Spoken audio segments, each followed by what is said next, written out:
Mes amis, ma famille, je suis heureux de vous retrouver et je vous salue de tout cœur, je vous embrasse. D'abord une très bonne nouvelle, vous êtes désormais 1000 à me suivre, 1000 à partager l'expérience de vie concrète. Ce que je vous dis n'est pas cérébral, n'est pas, disons, intellectuel au sens de la spéculation. Vient du vécu, ce que j'appelle la sociologie de la banalité. Oui. Et la deuxième nouvelle, c'est que j'ai publié des livres et je les ai reçus aujourd'hui et je suis content, heureux de vous les présenter en primeur.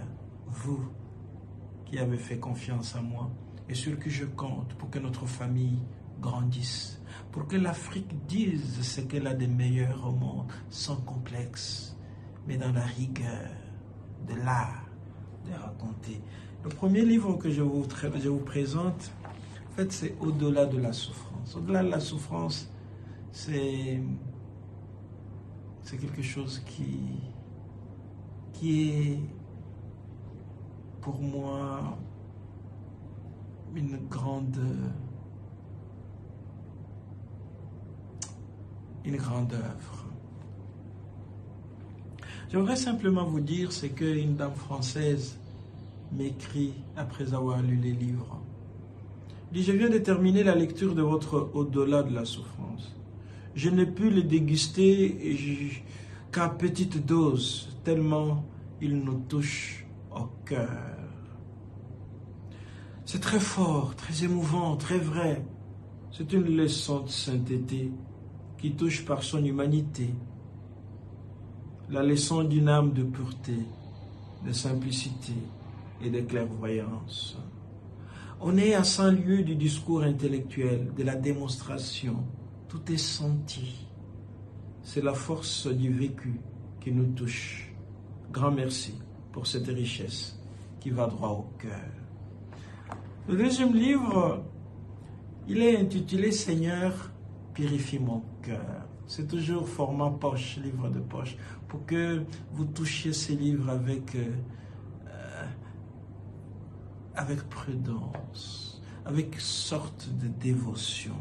Ce livre, Seigneur, purifie mon cœur, sont des méditations spirituelles à partir de l'évangile de Saint Matthieu. Il est merveilleux aussi ce livre.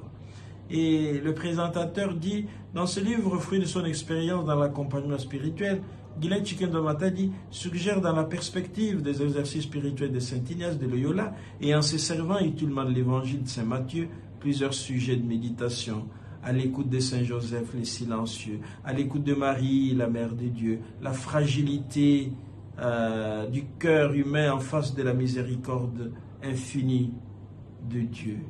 Voilà, de la mort à la résurrection, consacrer sa vie au Sacré-Cœur. Ce livre aussi, comme mes autres livres, seront disponibles sur Amazon. Vous pouvez le lire, les commander à partir du lieu où vous êtes dans ce monde, créé par Dieu. Le troisième livre, c'est un roman.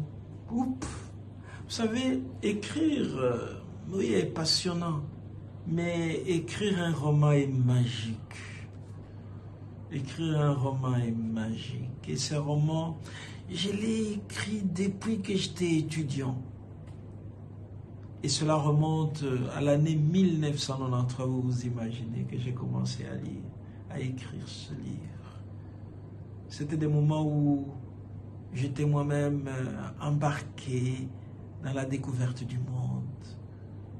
N'est-ce pas? Découvrir l'amour avec des personnes que vous aimez.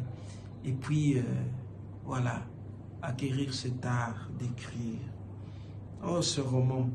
Alors, un présentateur dit ceci: roman poignant, plongée saisissante d'authenticité dans la vie d'Emiliano, un jeune homme originaire d'un petit village aux traditions ancestrales encore très présentes, dont nous suivons la quête initiatique, puis la quête existentielle de l'enfance à l'âge adulte.